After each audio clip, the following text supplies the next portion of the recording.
from 1986 to present, over $80 billion has been returned to the US Treasury as a result of cases under the False Claims Act. 60 billion of that was returned by whistleblower initiated actions. And it's really those numbers that got the attention of the IRS and the SEC and the CFTC to decide that we should marshal the resources of this sort of citizen army around the globe of whistleblowers who can basically bring us what I always like to say to Chris's office: we're bringing you cake in a box. We've given you the roadmap to the fraud, and now you can take it forward. So it's really been, I think a lot of you will be familiar with the SEC program.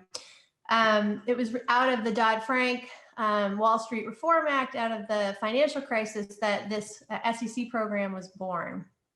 But what some of you may not know is that the success of the SEC program, and we can talk a little bit about how it's been tweaked, and there's actually some new regulations that we should discuss that have hopefully allowed the SEC to take on board some of the criticisms.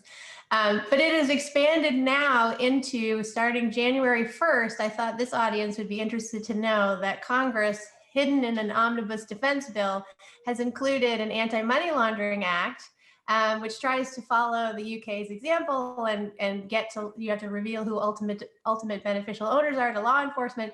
That was sort of the top headline. But for me, the buried in the headline is we introduced, and we now have, a whistleblower reward program for violations of the Bank Secrecy Act for money laundering violations.